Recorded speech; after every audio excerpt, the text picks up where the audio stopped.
If you missed it, a recent news headline caught attention saying, "Prayers up for Kodak, he really needs help."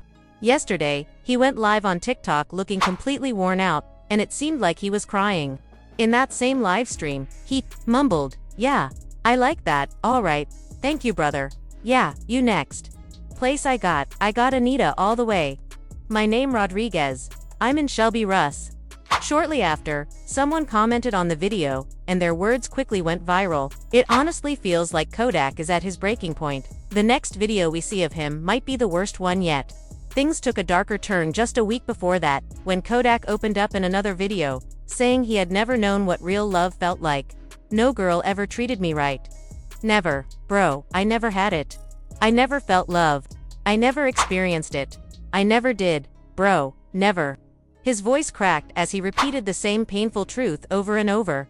But where did this all begin? Just a month earlier, fans were posting online every single day, saying things like, "Every time I check social media, there's a new video of Kodak looking completely out of it.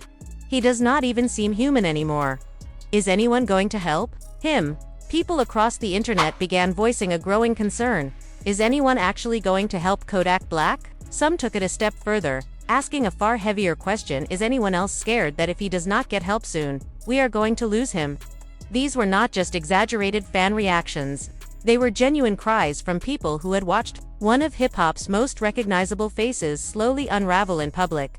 It all began to spiral with a bizarre, unsettling clip that quickly went viral. Kodak was seen sitting alone in the middle of a public road, casually eating a piece of fried chicken as cars passed by. His eyes looked vacant, his expression empty, as if he was not fully present. He seemed lost in his own world, confused, out of it, and moving like someone under a heavy daze. The whole scene felt surreal, almost like something out of a movie. People nearby, unsure of what to make of it, called out, saying things like, "Take a seat next to him, brother. Enjoy that food with him." Some laughed, some filmed, but few truly stepped in to help. What made the situation even more concerning was that just hours earlier, Kodak had already raised alarms during a chaotic live stream from inside his home. In that video, he could be seen jumping around his kitchen, with no shirt on, dancing wildly on countertops, slurring his words, and making scrambled movements as he tried to cook breakfast. There was no clear focus, just pure, uncontrolled energy. It was not the energy of someone being silly or entertaining fans, it was the behavior of someone clearly battling something deeper. The contrast between the two moments, the out-of-control livestream and the vacant street-side meal, left many fans disturbed. How could someone with such influence and fame be allowed to wander through life like this, without anyone close stepping in? That was the question that lingered in so many minds. Where were his people? In the world of celebrity, especially in the rap industry, entourages are supposed to serve as more than just a hype crew. They are meant to be the ones who keep you grounded, who tell you when you need to pull back, when to rest, when to seek help. But in Kodak's case, it appeared that the people around him were either enabling the chaos, or simply turning a blind eye. Some even continued to film, capturing his lowest moments as if they were content rather than cries for help. For fans who had followed Kodak's career from the beginning, from his rise as a young rapper out of Pompano Beach, Florida, to his legal troubles and brushes with prison, this all felt like a heartbreaking full-circle moment.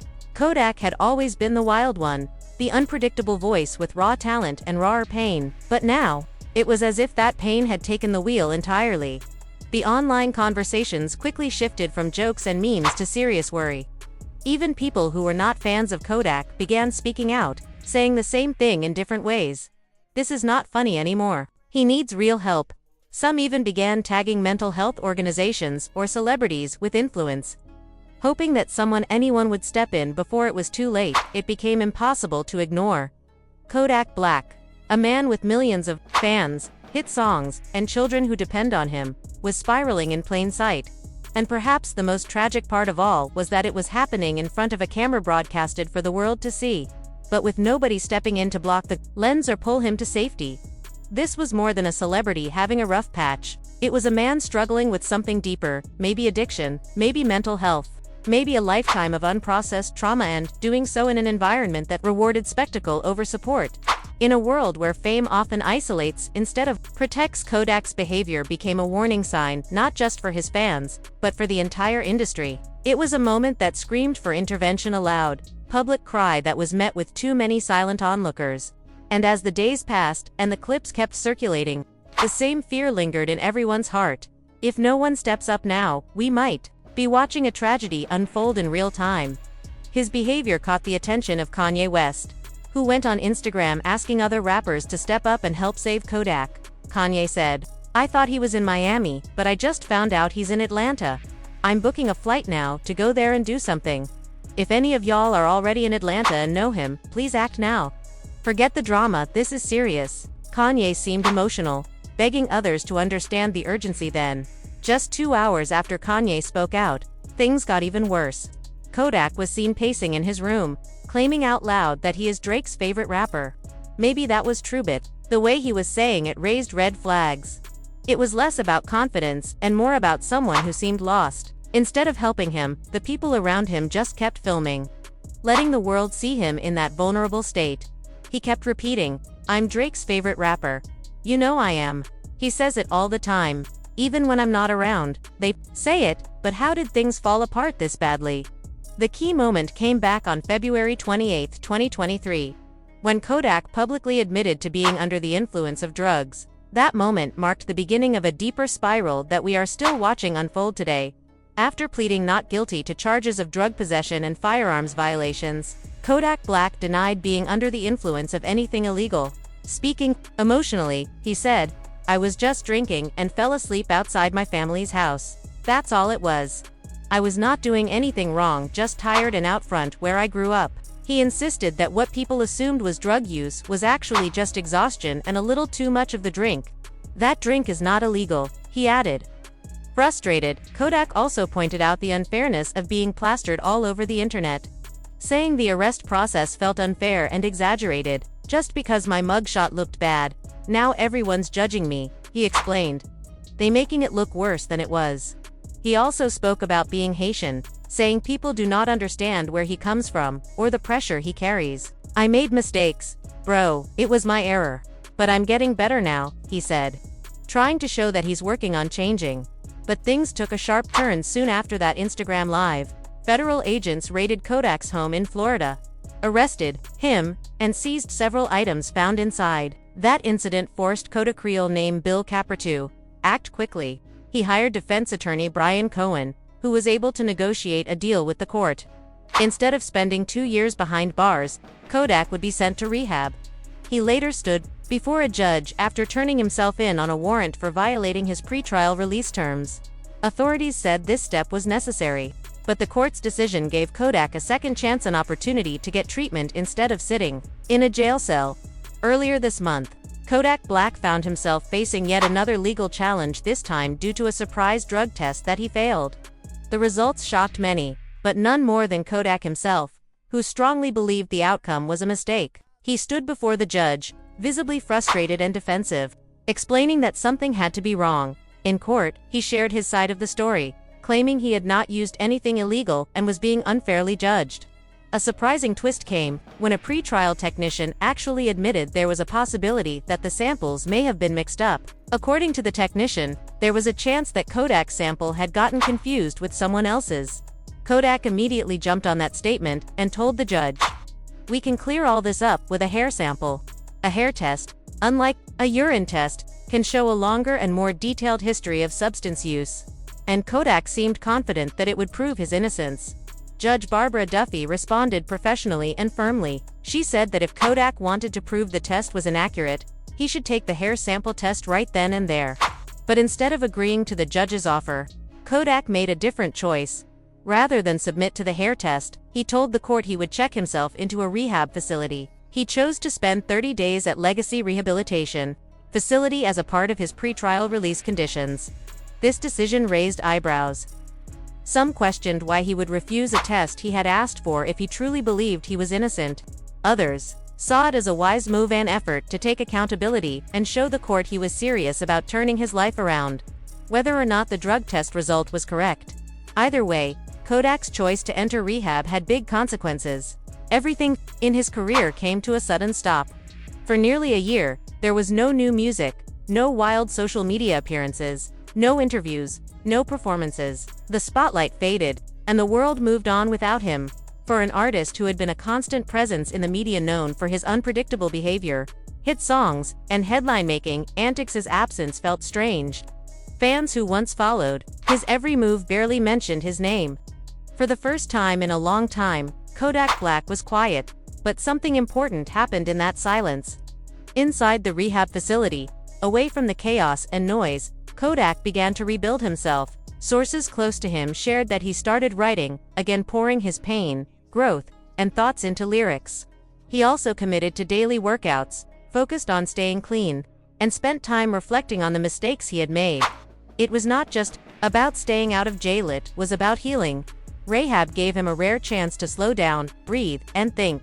After completing his program, Kodak returned to music with renewed energy. He dropped a new single titled Walk, a track that resonated with both old and new fans. The song exploded online, racking up 33 million views in just 1 week and putting him right back at the top of the charts. His comeback looked like a success story in the making. But even as he returned to the spotlight, questions still lingered. Would Kodak be able to stay on this new path? Or would the same pressures and temptations pull him back into the darkness he had just escaped? Only time would tell. But for now, his decision to enter rehab, whether made out of strategy or sincerity, marked a turning point, one that gave him a chance to reset, reflect, and possibly start again. Going to rehab brought everything to a halt. For nearly a year, Kodak's music career froze. There were no new songs, no Instagram lives, and no media appearances. Over time, the spotlight faded, and many people stopped talking about him altogether. But during his time in rehab, Kodak focused on rebuilding himself. He started writing again, made fitness a daily habit, and worked hard on becoming a better version of himself. That work paid off. He returned with a powerful comeback, releasing the single Walk, which instantly blew up, earning 33 million views in its first week and catapulting him back onto the charts. However, the quick return to fame may have reignited old habits. Kodak tried reconnecting with his younger fanbase by appearing on a Kai Cenat livestream, but the moment turned concerning. He was visibly sweating, flailing his arms at things no one else could see, and saying strange, random phrases. It was clear something was off. The following morning, he jumped on Instagram Live to explain what happened. Speaking to his followers, he said, "Y'all act like I'm the only one. I take one thing, and suddenly everybody's talking, but others be doing the same." His explanation left more questions than answers, and concerns about his well-being continued to grow. Kodak spoke about how some people only reach out when they see an opening, pretending to care, just to get close, saying things like, "I think you need help," when really, they are just trying to find a way into his life. He suggested that they use concern as a disguise to build some kind of connection with him. But after millions of fans watched him relapse and act out on a livestream, the disappointment was real. Many felt let down, and the damage to his image lingered for months. People could not forget how he looked disoriented, sweating, and saying things that made no sense. One of the few who reached out sincerely was Bunk, a former internet personality, who also battled addiction and turned his life around. Bunk expressed real concern, speaking directly from experience. "Right now, man, people are worried about you. You do not look well in from the outside. It is clear something is not right." He added, "I don't think you're doing this just for fun. It looks like you're trying to fill an empty space inside you, chasing something that is not really there." Bunk's message was heartfelt and direct. "I've been in your shoes. I know that darkness. But by God's grace, I broke free. I've beaten the addictions that once controlled me, and that's why I'm qualified to talk about this." He urged Kodak to make a change, not just for himself, but for the people who admire him. "You've got too many folks who look up to you," Bunk said. "And from one father to another, you need to make that choice before it's too late." Bunk closed his message with a heartfelt plea. "You've got a son now, and it's time to set the right example for him. I'm saying this from a place of real care. So if you ever see this video, and you're ready to sit down, talk, and find peace, reach out. Man, let's break bread." But sadly, things got even worse. Just a week later, while attending a local football game, a fan tried to have a positive moment with Kodak. The fan told him, "Man, I love it when you're sober," clearly referencing Kodak's erratic appearance during the Kai Cenat stream. Instead of taking the comment well, Kodak snapped back with frustration. "You love me, sober. Chain sober for what? For what, man? Look at all this money. Look at all this cash, he said, waving stacks of bills, trying to prove that he was doing fine even when it was clear he was not. The very next day, Kodak was seen at the Baltimore Ravens game. But again, fans noticed something was off. He seemed dazed, disconnected, and far from his usual self. NFL fans even took to social media, tweeting things like, "What's going on with Kodak? He doesn't look healthy at all." During a moment meant to celebrate quarterback Lamar Jackson, Kodak was approached and asked to share some words about the team. Slurring and visibly off, he replied, "Yak in the city. Yeah, I live out here. Let 'em know." His presence was meant to be fun, but instead, it left fans even more concerned about his well-being. That moment, for many, was the final sign that Kodak Black was not okay. For many in the rap industry, Kodak Black's ongoing downward spiral became the final, breaking point. His recent behavior made it painfully clear he was in a dark place and needed serious help. That is why Wallow and Gilly stepped in, offering heartfelt life advice to Kodak in hopes of pulling him back from the edge. "Never doubt yourself," they told him. "You've got kids depending on you. You may feel pain. You may lose hope, but those children are counting on you every single day." They reminded him that in this industry, success often brings the wrong people, yes, men who only praise you to stay close. But Wallow made it clear, "I'm not here to tell you what you want to hear. I'm telling you this because I care about you. I have real love for you, not because I need anything from you, but because I see you as a young man trying to make it." They pointed to the joy Kodak shows when talking about his kids and reminded him, "You light up when we mention them. That love is real. That is your reason to live, to fight, to get better." They also acknowledged that while the world may laugh, judge, or throw criticism, no one truly knows the pain Kodak carries. "I don't know your exact pain," Wallow admitted, "but I know this: your kids need you here." Trying to bring Kodak back to reality, they reminded him that his life is no longer just about him. According to public records, Kodak is a father to 5 children and also supports many members of his extended family financially. One viral tweet summed up the public's frustration and heartbreak. "Every time I see Kodak, I get sad. That man has like 4 baby mothers, and not one of them seems to truly care about him. Why aren't they stepping in to help? Are they just sitting around waiting for him to fall apart?" That post struck a chord, highlighting a deeper truth: Kodak is not only battling his demons, but doing so while carrying the weight of a family that relies on him to survive.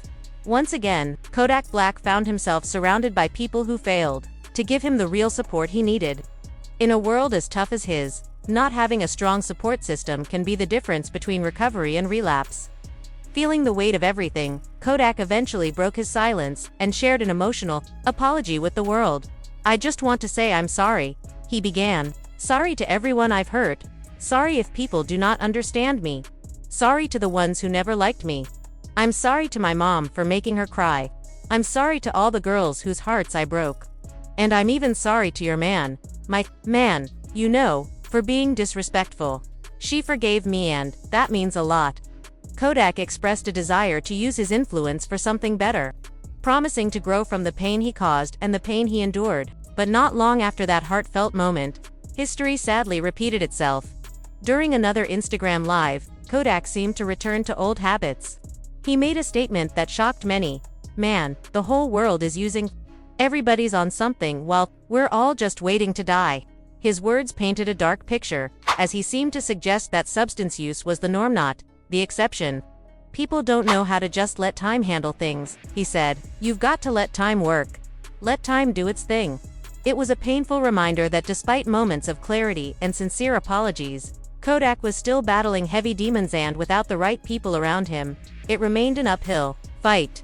Kodak Black continued to reflect out loud during another emotional live stream, trying to make sense of everything. "Time is the best. Whatever you want to call it," he said. "Whether it's for healing or figuring things out, just give it time. Be patient. Love is patient. Love is kind." He stressed that reacting with anger or aggression never brings real solutions. It makes zero sense to come at any situation with force. "That never works," he said. "The whole world is just waiting. We're all just down here, waiting on something." But the very next day, Kodak returned to Instagram Live, this time to respond directly to Kanye West. His tone shifted, and he had something new to say. Kanye's a real one, Kodak said. You wanna know why? He's the only one still standing by Diddy, even when nobody else is. And I'm pretty sure the Fed's about to freeze all that man's accounts. But Kanye still keeping it real. He went on to say that he wanted to collaborate with Kanye. I'm down to do a collab, get some money together. You solid, Kanye. Kodak praised him even more. You're a real one because, like, you get it. You know, a lot of others, nah, they don't, but you looked at me and didn't turn your back. It was a rare moment of gratitude, Kodak recognizing someone he felt had not judged him during his darkest moments.